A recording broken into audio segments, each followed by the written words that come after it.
اعوذ باللہ من الشیطان الرجیم بسم اللہ الرحمن الرحیم اللہم صلی علی محمد وعلی آل محمد.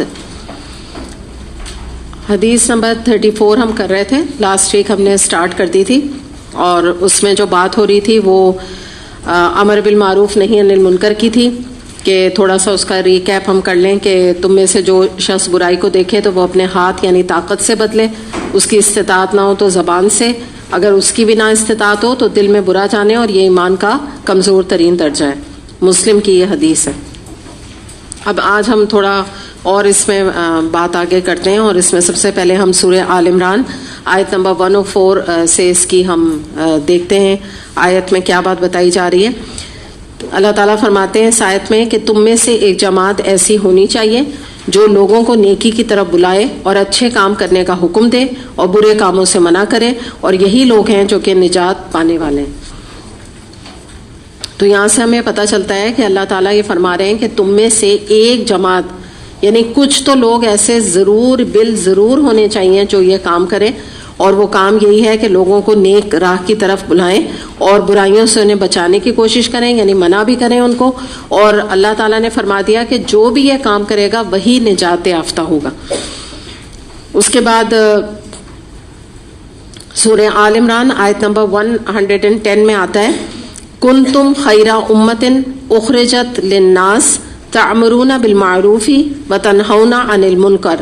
تم میں سے تم ایک بہترین امت ہو جسے لوگوں کی بھلائی اور خیر خواہی کے لیے پیدا کیا گیا. تم نیکی کا حکم دیتے ہو اور برائی سے روکتے ہو.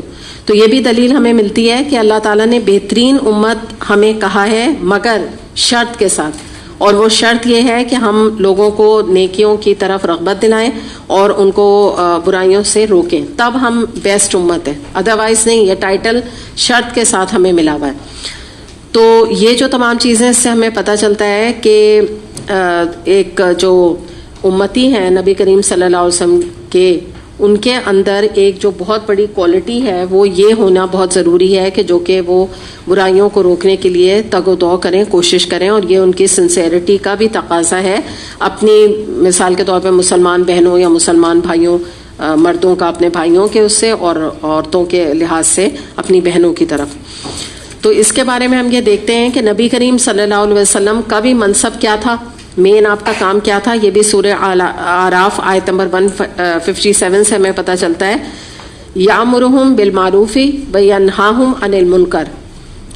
یہ نبی لوگوں کو نیکی کا حکم دیتے ہیں اور برائی سے روکتے ہیں. تو نبی کریم صلی اللہ علیہ وسلم کا بھی بیسکلی یہی کام تھا. قرآن کا جو نزول ہے وہ اسی مقصد سے ہوا.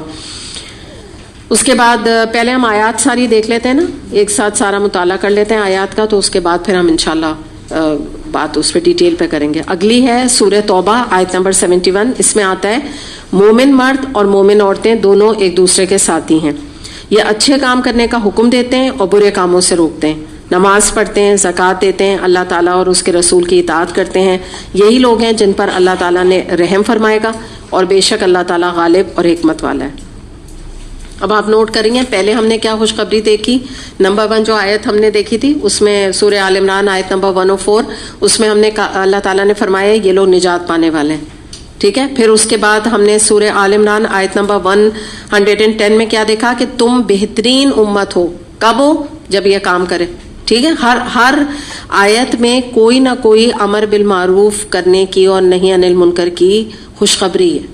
کوئی نہ کوئی ایک بہت بڑی اللہ کی طرف سے ایک آنر ہے جو دیا جا رہا ہے اس کام کے لیے. پھر آپ دیکھیے نبی کریم صلی اللہ علیہ وسلم کا ذکر کیا گیا کہ آپ نے یہ کام کیا, تو پتہ کیا چلا کہ یہ کام جو ہے وہ نبی کریم صلی اللہ علیہ وسلم کی سنت ہے یہ کام کرنا. تو کتنا بڑا یہ مبارک کام ہو گیا نا, یہ جو اگلی سورہ اعراف آیت نمبر 157 آئی. اب ہم نے دیکھا سورہ توبہ والی آیت جو ابھی میں نے آپ کے سامنے تلاوت کی. اب اس میں کیا خوشخبری دی جا رہی ہے کہ یہ لوگ ہیں جن پر اللہ تعالیٰ رحم فرمائے گا, اور اللہ غالب اور حکمت والا ہے. اللہ جس پہ رحم فرما دے آخرت میں, تو آپ مجھے بتائیں نا, پھر اس کا تو بیڑا پار ہو گیا نا. اس کو اب کیا فکر کی ضرورت ہے جب اللہ نے اس پہ رحم فرما دیے. تو اتنی خوشخبریاں ہیں, تو ضروری پھر یہ کوئی کام جو ہے نا واقعی کرنے والا ہے نا. انسان کے اندر ایک موٹیویشن یہ آیات پیدا کرتی ہیں. اس کے بعد پھر یہ ہے سورہ حج آیت نمبر 41 میں آتا ہے، ان لوگوں کو اگر زمین میں ہم دسترس دیں تو یہ نماز کی پابندی کریں، زکوٰۃ ادا کریں، امر بالمعروف اور نہی عن المنکر کا فریضہ انجام دیں، اور سب امور کا انجام اللہ تعالیٰ کے اختیار میں ہے۔ اب دیکھیں یہاں پر اب جو بات ہے نا، ابھی تو جنرلائز تھی، یہ جتنے بھی احکامات میں نے ابھی آپ کے سامنے جو کوٹ کیے نا آیات، یہ سب میں نا جنرل بات ہے ہمیں کہ بھئی ہم اچھائیوں کا حکم دیں اور ایک جماعت میں بھی دیں، یعنی کہیں کہیں جماعت کا ذکر ہے، کہیں انڈیویجول بیسس پہ، لیکن یہ آیت جو سورہ حج کی آیت نمبر 41 ہے، اس میں خاص طور پہ گورنمنٹ لیول پر، یا آپ سمجھ لیجئے کہ ایک اجتماعی معاشرے سے نکل کر اللہ کے احکامات کو نفاذ اور ان کے نافذ کرنے کی یہاں پر بات ہو رہی ہے، اور یہ بتایا جا رہا ہے کہ اگر کوئی حکومت آتی ہے یا کوئی گورنمنٹ آتی ہے تو اس کا جو مین ذمہ داری اور اہم کام ہے وہ کیا ہے کہ اسلامی قوانین کا نفاذ کرنا، اور وہ نفاذ کیسے ہوگا کہ اس میں تربیت ایسی ہونی چاہیے، جو بھی لوگ ہیں عوام ہے نا، ان کی تربیت اس طرح سے ہونی چاہیے کہ ان کو جو حکومت وقت ہے وہ لوگوں کو اچھائیوں پر ابھارے اور اس کے لیے سسٹمز بنائے جائیں اور برائیوں سے روکے۔ تو یہ تمام کام سسٹم کے بغیر نہیں ہوگا نا۔ مثال میں آپ کو دوں اس میں کہ نماز کی پابندی کریں، ٹھیک ہے؟ اب یہ کہنا کہ بس خود ہی سے ازیوم کر لینا کہ یہ پاکستان ہے اور یہ ایک اسلامی یہاں پر ملک ہے، ٹھیک ہے، اور سب نماز پڑھیں، ٹھیک ہے۔ اچھا اب آپ یہ بتائیں کہ آپ نے اس کے لیے کیا سسٹم بنایا؟ اگر بچوں کی چھٹی کو اسکول میں 3 بجے ہو رہی ہے، بعض اسکولس میں ہوتی ہے ایسا، تو کیا وہاں پہ ان کو بریک دیا جاتا ہے نماز کے لیے؟ ظہر کی نماز کے لیے کوئی ٹائم دیا جاتا ہے؟ کوئی سسٹم ہوتا ہے؟ کہیں کہیں ہے ایسا، الحمدللہ ایسا ہے بھی۔ تو یہ جو ہے نا یہ نفاذ ہوتا ہے، یہ پھر حکومتی لیول پر یہ چیزوں کو رائج کرنے کی ضرورت ہوگی۔ ابھی ہم انڈیویجول لیول پر بھی آئیں گے، لیکن پہلے میں اس بات کو آپ کو سمجھا رہی ہوں کہ دین پر بہار یا دین کا امپلیمنٹیشن دیکھیں نا تبھی ہوگا جب حکومتی لیول پر یہ کام ہو۔ اب مرد حضرات ہیں، انہوں نے جو ہے وہ سوٹڈ بوٹڈ ہیں، ٹائی لگی ہوئی ہیں، ان کے جوتے پہنے ہوئے ہیں انہوں نے، تو ان کے لیے اسپیشل ٹائم جیسے ایک کھانے کا ٹائم ہوتا ہے، اسی میں نماز کا کیا بریک دیا جاتا ہے ہمارے عام آفیسز میں؟ کہاں کتنوں میں دیا جاتا ہے؟ آپ دیکھیں ہوں گے یقیناً، جس کو کہتے ہیں اللہ ماشاء اللہ، یقیناً ہوں گے کچھ ایسے نیک لوگ کہ وہ یہ دیتے ہوں گے اس بارے میں بریک، اور دیتے ہیں۔ میں کچھ جگہوں کو، ایک آدھ جگہ کا تو میں جانتی بھی ہوں، لیکن ہر جگہ یہ فیسلٹی موجود نہیں ہے۔ وجہ کیا ہے کہ حکومت کی طرف سے نفاذ ہے ہی نہیں۔ ایک حکومت آتی ہے، دوسری آتی ہے، تیسری آتی ہے، کہیں پر بھی نا امپلیمنٹیشن نہیں ہو رہا ہے امر بالمعروف نہی عن المنکر کا۔ جیسے اب مثال کے طور پہ بچوں کے لیول پر قرآن کا پڑھنا پڑھانا صرف تلاوت تک تو نہیں محدود ہونا چاہیے نا، اس پہ ان کے لیول پر قرآن کے اوپر غور و فکر یا ان کو زندگی گزارنے کا طریقہ ان کے لیول پر جا کر بتایا جائے، پھر یونی میں ان کے لیول پہ جا کے بتایا جائے، پھر مطلب کالج بیچ میں آ گیا، کالج میں ان کے لیول کے حساب سے بتایا جائے۔ تو یہ تمام چیزوں کا امپلیمنٹیشن جو ہے وہ گورنمنٹ کرے گی۔ تو یہ آپ کو پتہ ہے یہ ان کا بھی بہت بڑا فرض ہے، اور گورنمنٹ سے بھی پوچھ ہوگی۔ اگر انہوں نے اپنا نام اسلامی جمہوریہ خالی رکھ لیا اور آگے کوئی امپلیمنٹیشن نہیں ہے، مثال کے طور پہ سود کا ایشو، سود اگر رائج ہے، یا اس طرح کی اور بھی چیزیں ہیں کہ معاشرے میں جو کانسرٹس عام ہو رہے ہیں یا گناہ کے کام ہو رہے ہیں، یا مثال کے طور پہ یہ جو فلم انڈسٹریز بنی ہوئی ہیں، فلرش ہو رہی ہیں، ان کو ایوارڈز دیے جا رہے ہیں، تو یہ سب چیزیں پکڑ کے اندر آئیں گی۔ اور ایکچولی بات یہی ہے کہ دیکھیں یہ ہماری جو عوام ہے نا وہ اتنی، اچھا ورڈ نہیں ہے، بگڑ چکی ہے، جو سچ بات ہے نا کہ وہ چیز برداشت نہیں کر سکتی۔ کوئی گورنمنٹ آئے گی نہیں، اگر ان کو پتہ چل گیا نا کہ انہوں نے آ کے ان چیزوں کو بند کرنا ہے تو وہ تو اس گورنمنٹ کو آنے ہی نہیں دیں گے۔ اور جو بیچارے گورنمنٹ میں آ جاتے ہیں، اگر وہ تھوڑی بہت کچھ کوششیں کر بھی دیتے ہیں تو پھر ان کی کوشش اس لیول پر نہیں جا پاتی کہ ہم فلمیں بند کر دیں گے اور ہم کیبل بند کر دیں گے، وہ کر ہی نہیں سکتے۔ ان کو تو نکال باہر کریں گے لوگ نا، کیونکہ وہ تو یہ جو چیزیں ایڈکشن ہے گناہوں کا، یہ ایسا لت وہ لگ گئی ہے، وہ چاٹ کی، اور جیسے کہتے ہیں نا کہ بری چیزوں کی، شراب کی ہے، یہ جو لت ہوتی ہے تو یہ آسان نہیں ہوتا چھوڑنا۔ تو ہمارا ایکچولی پرابلم بھی ہے، لیکن میں آپ کو بتانا یہ چاہ رہی ہوں کہ اصل جو نفاذ ہے نا وہ اس لیول پر ہوگا، تب جا کے نا کوئی بات بنے گی۔ مثال کے طور پہ دیکھیں نا، آج جو چیلنج ہے بچیوں کو یا عورتوں کو، وہ حجاب کے بارے میں بھی کوئی کم نہیں ہے۔ ہم اگر یہاں اس 4 دیواری میں آ کے ہم سب پہن لیتے ہیں اسکارف اور سر کور کرے رہتے ہیں، تو ہم اس کو اتنا آسان تو نہیں ہم سمجھے نا، معاشرے میں آسان نہیں ہے آج عورت کا نکلنا۔ اگر آپ سمجھیں گورنمنٹ کی طرف سے یہ بات آ جاتی ہے کہ بھئی ہر عورت جو ہے اس کے اوپر عبایا اسکارف کمپلسری ہے، تو میرا دل یہ گواہی دیتا ہے کہ ہو سکتا ہے کچھ عورتیں ناپسندیدگی کے ساتھ کریں بٹ میجورٹی کریں گی انشاءاللہ, میجورٹی میری یہ خوشگمانی ہے. ہو سکتا ہے چند ہوں ایسی کہ جن کو بہت تکلیف ہو, لیکن جب وہ دیکھیں گی کہ سب کر رہے ہیں تو وہ بھی کر جائیں گے. آپ دیکھیں نا, کوئی وہاں پہ مکے مدینے میں کوئی امیجن کر سکتا ہے کہ کوئی سلیو لیس میں ہو, کوئی ساڑیوں میں گھوم رہا ہو؟ مطلب ہم تصور نہیں, کوئی اسکرٹ میں ہو, تصور ہی نہیں ہم کر سکتے. اور وہاں کا ایک لباس ہے, ہر ایک کو پتا ہوتا ہے کہ بھائی عمرے پہ جا رہے ہیں, سب کو پتا ہے مجھے جو ہے نا عبایا پہننا ہے, اسکارف پہننا ہے, سمپل بات ہے. تو یہ والی جو چیز ہے نا, یہ بڑی سہولت بھی ہو جائے دین کے پھیلنے میں اور دین کے امپلیمنٹیشن میں بھی, لوگوں کو بھی کوئی امبیرسمنٹ نہیں ہو. بھئی ہر عورت پہنے بھی, اگر وہ مثال کے طور پہ جو ہے کوئی بہت ایلیٹ کلاس سے نکل رہی ہے تو اس نے بھی عبایا پہنا ہے, کوئی غریب میڈ ہے تو اس نے بھی پہنا ہے, تو سب کمفرٹیبل ہو جائیں گے. تو اصل تو دیکھیں کام اس لیول پہ کرنے کا ہے, جو افسوس کے ساتھ ہمارے ملک میں اور بہت سارے اسلامی ممالک میں نہیں ہو رہا ہے, کوئی صرف ہمارے نہیں اور بھی جگہ نہیں ہے اس کی امپلیمنٹیشن. تو باقی جو کام ہے وہ یہ ہے کہ ظاہر مختلف جگہوں پہ, جیسے اس سے پیچھے جو آیت میں نے آپ کو سورہ توبہ آیت نمبر 71 بتائی تھی, اس کو بھی ہم دیکھ لیتے ہیں. اس میں نے آپ کو بتایا تھا کہ مومن مرد اور مومن عورتیں دونوں ایک دوسرے کے ساتھی ہیں, اور وہ یہ کام کرتے ہیں امر بالمعروف نہی عن المنکر کا. اس سے مراد کیا ہے کہ مومن مرد اپنی جماعت میں, یعنی کہ لوگ مل جل کے جماعتوں کو اللہ کے نام کے اوپر قائم کرتے ہیں. ریلیجس آرگنائزیشنز کی طرف اشارہ ہے جہاں پہ اللہ کا دین پڑھایا اور پڑھا جا رہا ہو. پولیٹیکل جماعتوں کا ذکر نہیں ہے, سوری ٹو سے, چاہے اس نے اپنا نام کتنا ہی کوئی اسلامی نام رکھا ہوا ہو اور کتنا ہی لیبل لگایا ہوا ہو اس میں اپنا مولانی یا مولوی کا, لیکن اگر ان کی جماعت کا جو ایجنڈا ہے وہ دین کا نفاذ نہیں ہے یا قرآن کا پڑھنا پڑھانا نہیں ہے تو وہ نہیں مراد ہے نا یہاں پہ. تو کوئی بھی چھوٹی سے چھوٹی بھی جماعت ہو سکتی ہے, بڑی سے بڑی جماعت بھی ہو سکتی ہے. تو بتایا گیا کہ یہ کوپریشن کے ساتھ جماعت بناتے ہیں تو بھی دین کیا ہوتا ہے, پھیلتا ہے. تو ٹھیک ہے, ایک سٹیج ہم نے گورنمنٹ لیول دیکھی. اب اس کے بعد کی جو سٹیج ہے وہ کیا ہے کہ کوئی جماعت فارمڈ ہو, عورتیں عورتوں کی جماعت بنائیں, ان میں لوگ ہوں, ایڈمن کے لوگ ہوں, ٹیچرز ہوں, ایڈمنسٹریٹرز ہوں, سب لوگوں سب مل جل کے جماعت کو فارم کریں اور اللہ کے دین کو پھیلائیں. تو یہ بھی ایک سورس ہے امر بالمعروف نہی عن المنکر کا.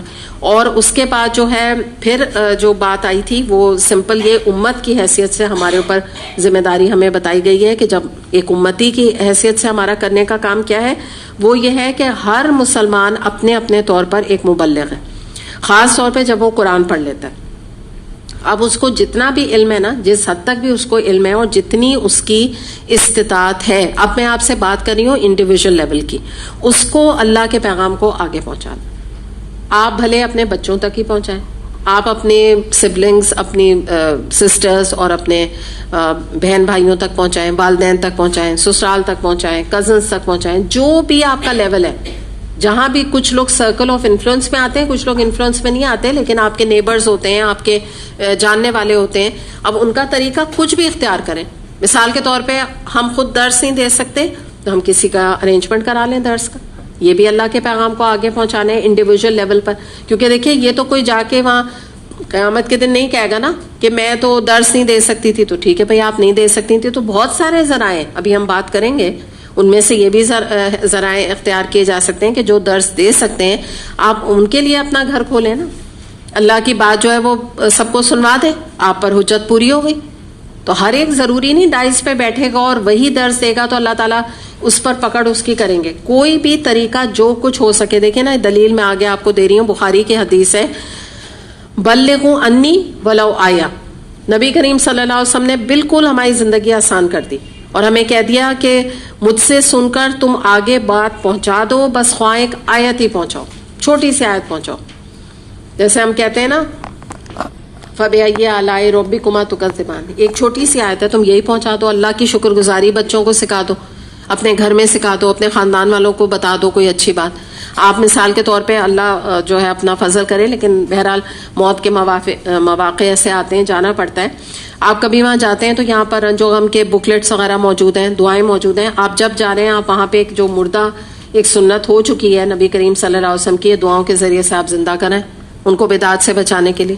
تو یہ ساری چیزوں کا ہم یہ نہیں کہہ سکتے کہ جی میں تو ابھی میں درس ہی نہیں دے سکتی. کوئی بات نہیں, آپ نہیں دے سکتی, آپ وہ بکلیٹ تو لے جا سکتی تھی نا.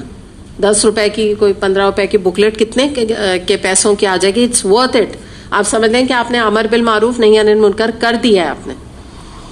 تو اس طرح سے یہ ہے. ایک اور بخاری میں حدیث آتی ہے یبلغ الشاہد الغائب. آپ صلی اللہ علیہ وسلم نے فرمایا کہ تم میں سے جو لوگ یہاں موجود ہیں وہ یہ احکام ان لوگوں تک پہنچا دیں جو یہاں موجود نہیں ہیں.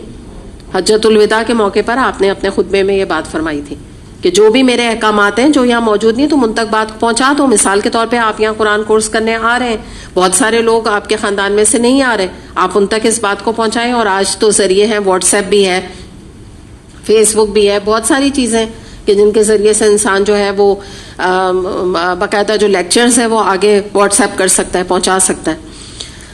تو اس سے ہمیں یہ پتہ چلا, یہ سارا جو اب ہم اس کا مشاہدہ اگر کریں کہ تبلیغ دین کہہ لیجئے, امر بالمعروف نہی عن المنکر کہہ لیجئے, آپ اسے خطبات کہہ دیجئے, یہ سب جو ہیں وہ ہر مسلمان کو اپنی اپنی استطاعت, اپنی ہمت, اپنا علم, اس کے حساب سے اس کو یہ تو فریضہ ہر صورت میں ادا کرنا ہے. کچھ نہیں کر سکتا ہے تو دیکھیں نا, کتابیں, پیمفلیٹس اور جو ہے کچھ نہیں, قرآن کورسز کے جو فلائرز ہوتے ہیں وہ تو بالکل ہی فری آف کاسٹ ہوتے ہیں, وہی انسان آگے اس کو پہنچائے. اور باقی نا اس کی فکر نہ کیا کیجئے کہ فلاں جو ہے وہ تو آئیں گی نہیں, میں اپنے گھر میں درس رکھی ہوں نا, نہیں میرے نہ نیبرز آئیں گے, نہ میرے خاندان والے گے, نہ آئیں, کوئی بات نہیں. اللہ آپ کی کیا دیکھے گا, کوشش دیکھے گا یا نمبر گنے گا؟ کوشش دیکھے گا. اگر جو ہے 10 لوگ آئے, 15 آئے, 16 آئے, جتنے بھی آئے, اللہ آپ کو اجر اس کا دے دے گا. آپ کو یہ فکر, یہ آپ کا فکر کا نہیں کام ہے, ٹھیک ہے نا, جو کروانے والا ہے اس کا یہ کام نہیں. تو اس لیے جو ہے نا یہ چیزوں میں ہمیں ہمارا اس کا سوال ہونا ہے بہت, یعنی امپورٹنٹ یہ حدیث ہے. ہمیں ہر اپنے سمجھ لیجئے کہ لیول پہ, جس لیول پر بھی ہمیں جو استطاعت ہے, جو ہمت ہے, اس کے حساب سے ہم کام کریں. اور دیکھیں نا یہ بکلیٹس وغیرہ, نیچے بک شاپ ہے, یہ تو لوگوں کو گفٹ کرنا اور پہنچانا, یہ تو کوئی اتنا بڑا کام نہیں ہے, اتنا مشکل کام نہیں ہے. ڈفرینٹ ٹاپکس موجود ہیں, جو بھی لوگوں کا انٹرسٹ ہے اس کے حساب سے آپ لوگوں کو یہ ایک طرح سے آپ سمجھ لیجیے آپ ان تک پیغام پہنچا رہی ہیں. جو چیز ایک کوئی آپ درس دے کے کرتی ہیں وہ آپ نے کتاب کے ذریعے سے آگے پہنچا دی. تو بہرحال بری الذمہ ہم میں سے کوئی نہیں اس کام سے. اچھا, اب ہم دیکھتے ہیں کہ ایک اور اب مسئلہ ہمیں نظر یہ آتا ہے کہ لوگ جو ہے نا, جو لوگ خود بعض دفعہ برائیوں میں انوالو نہیں ہوتے ہیں, تو وہ جب کسی کو گناہ اپنے خاندان میں خاص طور پہ بدعت کرتے ہوئے, شرک کرتے ہوئے اور ان اسلامک کلچر وغیرہ پہ عمل کرتے ہوئے دیکھتے ہیں, تو وہ کہتے ہیں بھئی ہمیں کیا ضرورت ہے, ہم اس کو کیوں منع کریں, ہم کیوں برے بنیں. تو یہ جو چیز ہے اس کو ہمیں سمجھنے کی ضرورت ہے کہ جب ہم جان بوجھ کے اپنے معاشرے میں, اپنے رادر بلکہ آپ اور قریب آ جائیے, اپنے خاندان میں, اپنے نیبرز میں, اپنے پیاروں کو کوئی غلط کام کرتے دیکھ رہے ہیں اور ہم ان کی ہاں میں ہاں ملا رہے ہیں اور یہ کہہ رہے ہیں کہ ہم برے کیوں بنے, تو دراصل ہم گنہگار ہو رہے ہیں. کیونکہ ہمیں تو علم آ گیا, ہمیں تو اب پتہ چل گیا, تو ہم تو ان کو بجائے یعنی کہ ان کو ہم اصلاح کریں, ان کا تزکیہ کریں, ان کو ہیلپ آؤٹ کریں اور ان کو طریقے بتائیں, ہم تو خود انہی میں مل گئے. بعض دفعہ لوگ جو ہے نا وہ جہاں جاتے ہیں ویسے ہی ہو جاتے. تو یہ جو چیز ہے اس میں یاد رکھیں کہ اگر ہم نے یہ کام نہیں کیا, یعنی یہ سوچا کہ ہمیں کیا ضرورت برے بننے کی, تو اس کی مثال میں ایک حدیث سے آپ کو دے دیتی ہوں. نعمان بن بشیر رضی اللہ عنہ سے روایت ہے کہ نبی اکرم صلی اللہ علیہ وسلم نے فرمایا کہ اللہ کی حدود کے بارے میں مداہنت کرنے, مداہنت کا مطلب ہوتا ہے کمپرومائز, اللہ کی حدود کے بارے میں کمپرومائز کرنے والے کی مثال ان لوگوں کی مانند ہے جو ایک کشتی میں سوار ہوں. ان میں سے بعض اوپر والے حصے میں سوار ہوں, بعض نیچے والے حصے میں. نیچے والے پانی لینے کے لیے اوپر والوں کے پاس جائیں تو وہ ان کے آنے پر تنگی محسوس کریں اور ناگواری کا اظہار کریں, تو نیچے والے ان کے پاس جانے کے بجائے پانی لینے کے لیے کشتی کی تہ میں سوراخ کرنا شروع کر دیں تاکہ سمندر سے ہم ڈائریکٹ پانی نکال لیتے. تو اوپر والے کہیں کہ بھئی تم یہ سوراخ کیوں کر رہے ہو کشتی میں, تو وہ کہیں کہ تمہیں ہماری وجہ سے تکلیف ہوتی ہے اور تمہیں ناگوار گزرتا ہے اور ہمیں تو پانی کی ضرورت ہے. اب جو اوپر والے ہیں وہ نیچے والوں کا جب تک ہاتھ نہیں روکیں گے اور سوراخ کرنے سے منع نہیں کریں گے تو صرف یہ صورت ہوگی کہ جب وہ منع کریں گے تو ان کا بچاؤ ہے, وہ بچ جائیں گے. لیکن اگر وہ انہیں نہیں روکیں گے اور ان کی ہاں میں ہاں ملائیں گے اور کہیں گے ہاں ہاں بالکل تم صحیح کر رہے ہو, تو کیا ہوگا, پوری کشتی ڈوبے گی. نیچے والے بھی ڈوب گئے, اوپر والے بھی. اور غلطی کس کی تھی, نیچے والوں کی, تو انہوں نے بیوقوفی کی بات کی نا, یہ حرکت کی. تو یہی والی چیز ہے ایسی کہ یہ آپ سمجھ لیں کہ اگر ہم, جس کو ہم کہتے ہیں نا کہ ہمارا اپنا گھر چمکا لیا اور باہر جو ہے وہ کیچڑ پڑا ہوا ہے, تو جب جب جو بچہ یا گھر میں کوئی شخص داخل ہوگا وہ گھر کو گندا کرے گا کیونکہ باہر نہیں صفائی ہے. تو اس لیے ہم نا بریو ذمہ نہیں ہو سکتے. اس طرح آپ سمجھیں کہ ہم سے بھی سوال ہوگا. اور جب ہماری نسلیں یا ہماری آگے پاس لوگ بچوں کو نہیں کہتے کہ میں کیوں اپنی ماں کی حیثیت سے اپنے بچوں کے سامنے کیوں بری بنوں, میں کیوں منع کروں کانسرٹ پہ جانے ہو. فلاں جب عمر ہوگی نا, مائیں کیا کہتی ہیں, جب ان کی عمر ہوگی خود ہی سیکھ لیں گے. خود ہی کوئی نہیں سیکھتا نا, تربیت کرنی پڑتی ہے ماں کو. تو یہ جو چیز ہے ہمیں اس کو سمجھنے کی ضرورت ہے. اور آپ دیکھیں ایک اور حدیث ہے, حذیفہ رضی اللہ عنہ سے روایت ہے, نبی اکرم صلی اللہ علیہ وسلم نے فرمایا, اللہ کی قسم تم امر بالمعروف نہیں انل منکر کرتے رہو, ورنہ تم پر اللہ کا عذاب نازل ہوگا اور پھر تم اسے پکارو گے تو تمہاری دعائیں قبول نہیں ہوں گی. یہ ون آف دا ریزن ہے دعاؤں کی قبول نہ ہونے کا, کہ جب انسان جو ہے نا وہ لوگوں کو برائیوں کی طرف دھکیلتا جائے اور اس کے جس کو کہتے ہیں نا ماتھے پہ شکن بھی نہ پڑے. دھکیلنا اس طرح ہے کہ خود دھکیلا یا نہ دھکیلا, منع نہیں کیا تو دھکیل ہی دیا نا, یعنی اس کے اوپر آواز نہیں اٹھائی. سورہ حامیم السجدہ آیت نمبر 33 میں آتا ہے, ومن احسن قولا ممن دعا الی اللہ وعمل صالحا وقال اننی من المسلمین. اللہ تعالیٰ فرماتے ہیں کہ اس شخص کی بات سے اچھی بات اور کس کی ہو سکتی ہے جس نے اللہ کی طرف بلایا اور نیک عمل کیا اور کہا کہ میں مسلمانوں میں سے مسلم ہوں. تو ابھی میں نے آپ کو تعریفیں بتائی تھی نا, ہر آیت کے ساتھ اللہ تعالیٰ نے کوئی نہ کوئی خوشخبری, کوئی نہ کوئی آنر دیا ہے نا اس کام کرنے والوں کو. یہاں بھی ایک بہت بڑی بات اللہ تعالیٰ فرما رہے ہیں کہ اس شخص سے اچھی بات, اس سے زیادہ خوبصورت بات, اس سے زیادہ پرفیکٹ بات ہو ہی نہیں سکتی جس نے اللہ کی طرف بلایا. یعنی جو بھی اللہ کی طرف آنے کی دعوت دیتا ہے جو شخص بھی, تو جو بھی وہ بات کرتا ہے نا اس سے اچھی کوئی دنیا میں اور کوئی بات نہیں ہے. یعنی مراد ہمارے لیے سبق کیا موجود ہے کہ تم سارے لوگوں کی جو آوازیں تمہیں دے رہے ہیں نا, کوئی ادھر بلا رہا ہے, کوئی ادھر بلا رہا ہے, کوئی موویز کی طرف بلا رہا ہے, کوئی گانوں کی طرف بلا رہا ہے, کوئی بازاروں میں آواز لگا رہا ہے, کوئی فلاں اٹریکشن. دنیا میں ایسی ہے نا, بازار لگے ہوئے ہیں الگ الگ قسم کے, صرف خریدنے والی چیزوں کے نہیں ہیں, ہر طرح کے گناہ کے بھی ہیں, معصیت کے بھی ہیں. تو جو تمہیں جدھر بھی آوازیں دے رہا ہے نا, تم ان کی طرف کان نہ دھرو, تم اس کی بات سنو جو تمہیں اللہ کی طرف بلا رہا ہے, کیونکہ اس سے اچھی بات کسی کی نہیں ہو سکتی, کیونکہ وہ بلائی اللہ کی طرف رہا ہے, وہ دعوت ہی اللہ کی طرف دے رہا ہے. تو یہ بھی بڑا آنر ہے جو یہاں پہ دیا جا رہا ہے, جو کہ اللہ کا پیغام آگے پہنچانے والوں کے لیے ہے. اور یہ کہا کہ اس کے اندر بھی کچھ کوالٹیز ہونی چاہیے. وہ کیا ہے کہ نیک عمل کرے, وہ عمل کرنے والا بندہ ہو. یہ نہ ہو کہ اس کے خود کے اعمال کچھ اور ہوں اور وہ لوگوں کو اس طرف بلائے اور ساتھ میں یہ کہے میں مسلم ہوں. مسلم کیا, تو سبھی کو پتا ہے مسلمان ہے. مراد کیا ہے کہ میں اللہ کا فرما بردار ہوں, میں نے اپنی ول کو, اپنی خواہش نفس کو, اپنی سارے دلی ارمان کو میں نے اللہ کے آگے جھکا دیا, میں ان میں سے ہوں, میں نے یہ کام کر لیا ہے, اب میں تمہیں بلا رہا ہوں. تو اس سے اچھی بندے کی بات نہیں. تو شرائط ہیں, یہ نہیں ہے کہ کوئی بھی, یعنی اس سے ہمیں سبق کیا ملتا ہے کہ جو لوگوں کو نیکی کی طرف دعوت دے تو اس کا خود کا بھی عمل کسی لیول کا تو ہونا چاہیے نا. چلیں یہ نہیں کوئی کہا جا رہا کہ پرفیکشن کا لیول ہو, لیکن کچھ تو لیول ہو نا. کوئی اگر ماں نماز ہی نہیں پڑھ رہی, میں نے ابھی آپ کو تھوڑی دیر پہلے مثال دی جھوٹ کی, تو ویسی کوئی ماں نماز نہیں پڑھ رہی اور بیٹے سے کہہ رہی ہے کہ تم نماز پڑھو, تو کیسے وہ پڑھے گا؟ تو عمل بہرحال اس کا اتنا پختہ ہونا چاہیے جب وہ کس طرف بلائے. تو بڑی یہ بھی ایک بہت بڑی جو ہے وہ آنر کی بات ہے یہاں پہ کہ اللہ تعالیٰ نے اس بات کو بہترین بات فرمایا. تو پھر ہمارے لیے بھی یہ سبق ملتا ہے کہ ہم بھی ایسی مجلسوں کو, ایسی مجلس کو بھی آنریبل سمجھیں اور اپنا جانا اور اٹینڈ کرنا بھی باعث آنر سمجھیں کہ باعث عزت یہ بات ہے کہ اللہ نے ہمیں توفیق دی کہ ہم ایسی جگہ آتے ہیں. جیسے کچھ لوگ ہوتے ہیں نا درسوں میں, کبھی آپ کو کہیں ملیں گے, کبھی کسی کے درس میں جا رہے ہوتے ہیں, کبھی کہیں جا رہے ہوتے ہیں, تو وہ جیسے ڈھونڈتے رہتے ہیں یہ جگہیں. الحمدللہ ایک اچھی آپ کا فلیور جب ایک نیکی کی طرف ڈیولپ ہو جاتا ہے نا, تو آپ پھر ایسی جگہیں ڈھونڈتے ہیں. جیسے کچھ لوگ جو ہے جب وہ موویاں آتی ہیں تو جو لیٹسٹ مووی آتی ہے وہ دیکھنے پہنچ جاتے ہیں. میں مثال دے رہی ہوں آپ کو, کوئی مووی جو ہے وہ مس نہیں کرتے. تو ایسی جو لوگ دین کی طرف جن کی رغبت ہو جاتی ہے تو ان کو بھی مزہ آنے لگتا ہے.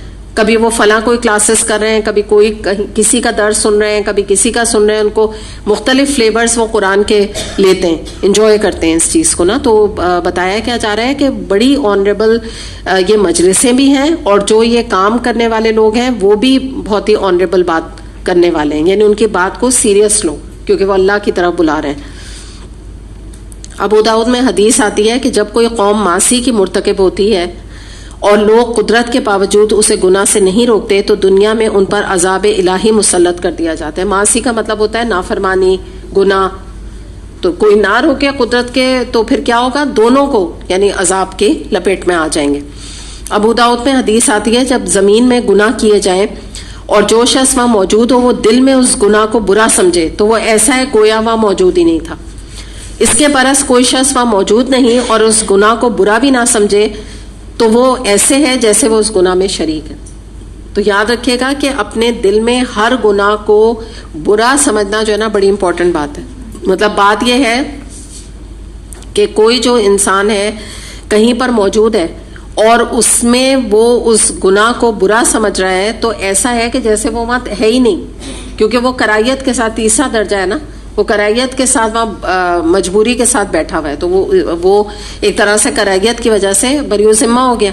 ایک شخص ہے وہ وہاں موجود نہیں ہے اس گناہ کی جگہ پر, لیکن وہ اپنے گھر میں کہہ رہا ہے کہ بھائی بڑا اچھا انہوں نے فنکشن آج کیا, بڑے گانے اور ناچ اور سب ہو رہے تھے, میں دیکھو جا نہیں سکا.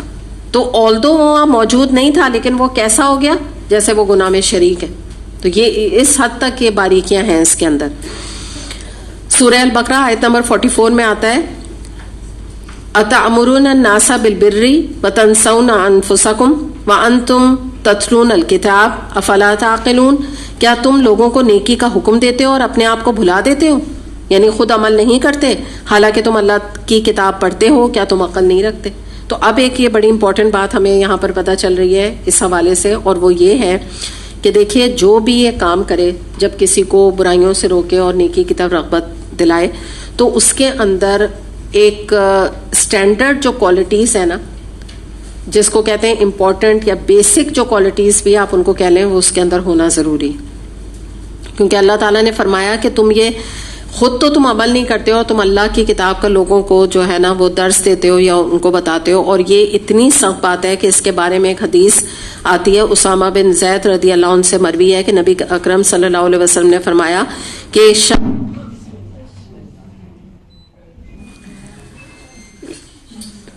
ایک شخص کو قیامت کے دن لا کر جہنم میں ڈال دیا جائے گا. جہنم میں اس کی آنتیں باہر نکل آئیں گی اور وہ یوں چکر لگائے گا جیسا گدھا چکی کے گرد گھومتا ہے. جہنمی اس کے گرد جمع ہو جائیں گے اور کہیں گے کہ یہ کیا ہے, آپ تو ہمیں نیکی کا حکم دیتے تھے اور برائیوں سے روکتے تھے, آپ کا یہ انجام کیسے ہو گیا؟ تو وہ کہے گا کہ میں تمہیں نیکی کا حکم دیا کرتا تھا مگر خود عمل نہیں کرتا تھا, اور میں تمہیں برائیوں سے روکا کرتا تھا لیکن خود باز نہیں آتا تھا. اور یہ بخاری کی حدیث ہے. تو آپ سمجھ لیں وہ ہے نا جن کے درجے ہیں سوا, تو ان کی مشکل ہے بہت بڑا آنر. شروع میں ابتدا جو کی میں نے آپ سے جتنی آیتیں بتائیں, اللہ تعالیٰ نے ہر آیت پہ اس کام کے لیے خوشخبری دی. یعنی پہلی آیت میں نے آپ کو بتائی تھی وہی لوگ نجات پانے والے ہیں. پھر آپ کو حزب اللہ یاد ہے, حزب اللہ میں کیا ہے, یہی ہم المفلحون, وہی لوگ فلاح پانے والے ہیں, اللہ کی جماعت والے. بہت اور بھی قرآن میں آپ کو بڑی اس کے بارے میں آنر ملے گا. لیکن اگر انسان کا جو ہے نا سامنے کچھ ہے پیچھے کچھ ہے, یہی منافقت ہے نا ایکچولی, کہ جو ہے نا کہنا کچھ اور کرنا کچھ, تو پھر بہت سخت بھی نا اس کے ریپرکشنز ہیں. اچھا, اب ہم دیکھتے ہیں اس کے ساتھ ساتھ کہ برائی سے روکنے کا طریقہ کار کیا ہونا چاہیے. تو اس کو ہم یہ دیکھتے ہیں, یہ سورہ حامیم السجدہ آیت نمبر 34 میں آتا ہے ادفع باللتی ہی احسن فاذا الذی بینک و بینہ عداوۃ کأنہ ولی حمیم. کیا ترجمہ ہے اس کا, کہ برائی کو بھلائی سے دور کرو تو یکایک وہ شخص جس کے آپ کے اور اس کے درمیان دشمنی تھی وہ ایسا ہو جائے گا جیسا وہ تمہارا جگری دوست ہے. تو یہ طریقہ بتایا جا رہا ہے کہ جو بھی کوئی برائی ہے اس کو برائی سے دور نہیں کیا جاتا. جھوٹ بول کے دونوں جھوٹ بولیں گے تو کوئی بھی بھلائی نہیں نکلے گی. اگر جھگڑا ختم کرنا ہے, اگر دونوں جھگڑیں گے اور کوئی بھی بیچ میں جھکے گا نہیں تو جھگڑا ختم نہیں ہوگا. ٹھیک ہے نا, جھگڑا کر کے جھگڑے کو ختم نہیں کیا جاتا ہے بلکہ برائی کو بھلائی سے دور کیا جاتا ہے. تو یہ بات بتائی جا رہی ہے کہ اگر تم یہ کام کرو تو اس سے فائدہ کیا ہوگا کہ جس سے تمہاری دشمنی ہے کسی سے تو وہ تمہارا ایسے ہو جائے گا جیسے تمہارا جگری دوست, بیسٹ فرینڈ تمہارا بن جائے گا. یہ وہ چیز ہے. تو دیکھیں نا, واقعی حقیقت ہے کہ اگر آپ کسی کے ساتھ کوئی بات کر رہے ہیں برائی کے, یعنی کہ دو لوگ ہیں, لڑائی جھگڑے والی بھی بات ہے, تو ایک انسان اللہ کے خاطر جھک جاتا ہے اور کہتا ہے اچھا ٹھیک ہے چلیں میں نے آپ کو بھی معاف کیا اور چاہے میری غلطی ہے میں چھوڑتا ہوں اس بات کو, تو کیا ہوگا, جھگڑا ختم ہو جائے گا. اور واقعی وہ ہو سکتا ہے کہ جب وہ اس کیریکٹر کو, گریٹنس کو مان کر دوسرے شخص کی, اپنی فرینڈ کی اس کا دوست بن جائے, قریبی. اچھا پھر ہم دیکھتے ہیں سورہ توحہ آیت نمبر 44 میں آتا ہے فَقُولَا لَهُ قَوْلًا لَيِّنًا، کہ تم وہاں جانا یعنی کہ فرعون کی طرف اور اس سے نرم بات کرنا. اب آپ دیکھیں فرعون جیسا جابر بادشاہ ہونا تو یہ چاہیے تھا کہ اللہ تعالیٰ کہتے کہ تم تو اس کو بہت سختی کے ساتھ بات بتانا کیونکہ وہ بڑا جابر بادشاہ ہے. اس کے لیے کہا جا رہا ہے ہارون علیہ السلام اور موسیٰ علیہ السلام کو کہ تم لوگ بڑی نرمی کے ساتھ بات کرنا فرعون سے.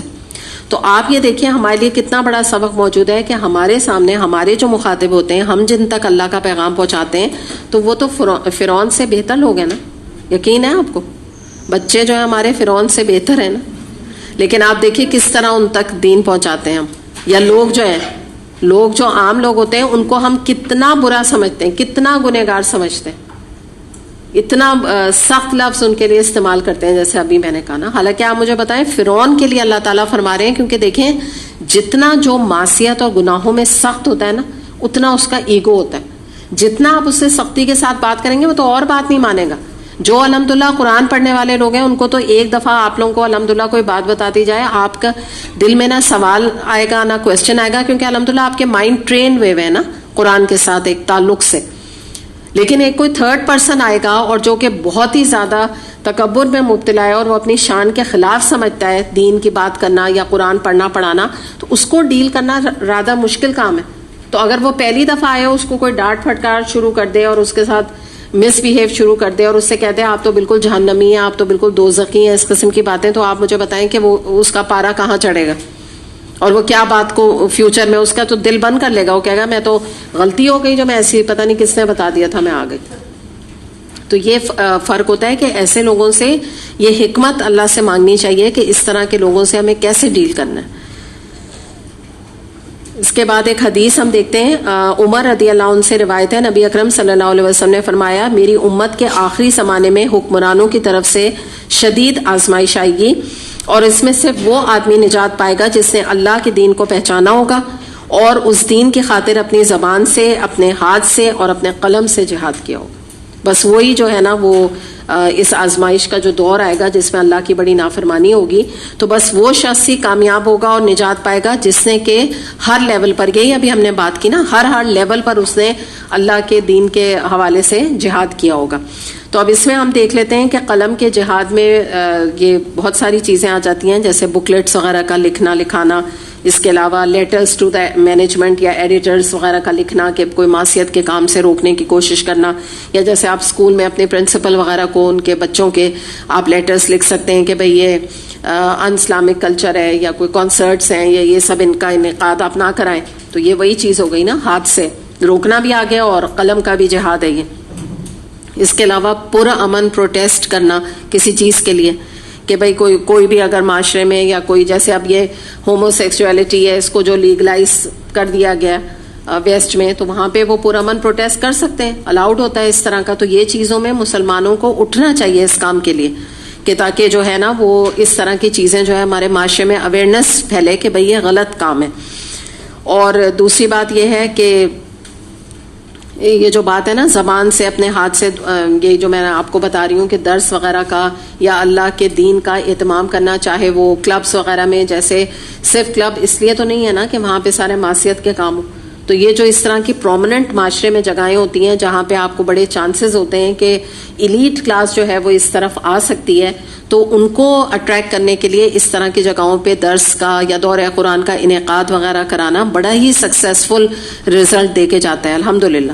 کہ یہ چیز میں بھی آپ کو بتا سکتی ہوں کہ لوگ اس پہ لاکھ اعتراض کریں کہ بھئی فلاں ہوٹل میں یا فلاں کلب میں یہ اس طرح کی چیزیں کیوں کرائی جاتی ہیں. رزلٹ اس کا بہت اچھا آتا ہے کیونکہ دیکھیے آپ ہر امیر یا ایلیٹ کلاس کو یا بڑے ایجوکیٹڈ طبقے کو آپ بلا کے نہیں بٹھا سکتے. بعض دفعہ ان کو اس طرح کا انوائرمنٹ دینا پڑتا ہے جو کہ ان کے مزاج اور ان کے سٹینڈرڈ سے میل کھاتا ہو، ٹھیک ہے نا، ان کے برابر ہو. تو وہ اٹریکٹ ہوتے ہیں, آتے ہیں دین کی طرف. اور جتنے پڑھے لکھے لوگ اور جتنے ہر طرح کے, میں یہ نہیں کہتی ہوں یہاں پہ کوئی ڈفرینس نہیں برتا جا رہا ہے, مراد یہ ہے کہ جتنے جب اس طرح کے لوگ آئیں گے نا جو ہائی آفیشلس والے ہوتے ہیں گورنمنٹ کے لیول پر اور ججز کے لیول پر, ان کی بیویاں یا ان کے مرد حضرات جب درس اور تدریس کے کاموں میں آئیں گے تبھی تو دین نافذ ہوگا نا, کیونکہ یہ اس لیول پر ہوتے ہیں کہ یہ دین کا نفاذ کر سکیں, تو تبھی دین پر بہار آئے گی. سورہ نحل آیت نمبر 125 میں آتا ہے ادعو الی سبیل ربک بالحکمہ والموعظۃ الحسنہ, اور اپنے رب کے راستے کی طرف حکمت اور اچھے واعظ کے ساتھ دعوت دیجیے. یہ بھی ہمیں طریقہ کار بتا دیا گیا کہ جب بھی ہم دعوت دیں تو حکمت اللہ سے مانگیں, کہ اللہ تعالیٰ جیسے ہوتا ہے نا کہ آپ کسی کو کوئی بات بتانے جا رہی ہیں, اللہ سے پہلے آپ یا تو 2 رکعت نماز پڑھ کے دعا کریں کہ اللہ تعالیٰ مجھے اتنی حکمت دے, میں ابھی بچوں سے آج بات کرنے جا رہی ہوں, فلاں چیز سے ان کو گناہ سے روکنے کے لیے جا رہی ہوں, یا میں آج اپنے ہسبینڈ سے بات کرنے جا رہی ہوں, یا میں اپنے بھائی بہنوں سے کسی سے بھی میں بات کرنے جا رہی ہوں, 1-2 رکعت نماز. کوئی یہ ضروری نہیں ہے, آپ ویسے بھی دعا مانگ سکتے ہیں. میں تو ویسے ہی آپ کو ایک مشورہ دے رہی ہوں کہ اللہ سے دعا کر کے, اللہ سے بہت زیادہ مدد مانگ کے اس کے بعد انسان اللہ سے حکمت بھی مانگے کہ اللہ تعالیٰ تو مجھے وہ طریقہ سکھا دے, اور پھر اچھا واعظ یعنی یہ کہ اچھی باتوں کے ذریعے سے پازیٹیو باتیں کر کے, نرم بات کر کے, جیسے فرعون کے لیے بھی آیا, اپنی دعوت انسان دے. اور جب دیکھیں انسان کسی کو دعوت دیتا ہے تو کہتا ہے کہ یو آر انوائٹیڈ, تو جب انویٹیشن کی بات ہوتی ہے تو اس میں بڑا ویلکمنگ انداز ہوتا ہے, سختی نہیں ہوتی ہے اس میں جب آپ کسی کو ویلکم کرتے ہیں. تو یہ جو دعوت ہے, جب رینڈم, ایک بات یاد رکھیے گا کہ درس ہوتے ہیں گھروں میں تو اس کا انداز دعوتی ہوتا ہے, ٹھیک ہے, انویٹیشن کا ہوتا ہے, اس میں آپ سخت باتیں نہیں کرتے, اس میں آپ ان کو سخت باتیں نہیں بتاتے.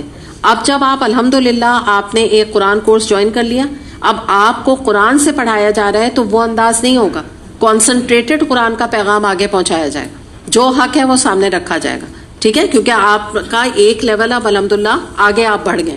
تو یہ فرق ہوتا ہے, جو دعوت دینے کا انداز ہوتا ہے, درس کا انداز ہوتا ہے, وہ بڑا سوچ سمجھ کے ٹاپک کا اور اپنے بات چیت کا اور انداز میں محتاط ہونے کی ضرورت ہوتی ہے. باقی الحمدللہ جیسے اب میں آپ کے سامنے جب کی بات کروں, جوئے کی بات کروں, میسر کی بات کروں, بدعات کی بات کروں, ان اسلامک کلچر, اللہ کا احسان, اللہ کا کرم ہے کہ آپ کی طرف سے ریٹیلیشن نہیں آئے گا, یہ سختی نہیں ہے. آپ کو پتہ ہے یہ قرآن کا انداز ہے, آپ پڑھتے آ رہے ہیں, آپ کو آپ کے سامنے آیتیں ہیں, آپ کو نظر آ رہا ہے کہ یہ قرآن ہم سے یہ مخاطب ہے, ٹھیک ہے. جو باہر کے لوگ ہوتے ہیں ان کو علم ہوتا نہیں, تو اگر ان کو بہت سخت باتیں ایک دم بتا دی جائیں اور بڑی بڑی باتیں ایک دم بہت ساری بتا دی جائیں تو وہ بعض دفعہ پھر ریٹیلیشن کا شکار ہو جاتے ہیں. تو وہ ان کے لیے دعوتی انداز ہوتا ہے. چلیں آج اتنا ہی ہم کریں گے. وآخر دعوانا الحمدللہ رب العالمین. سبحانک اللہم و بحمدک اشہد ان لا الہ الا انت استغفرک.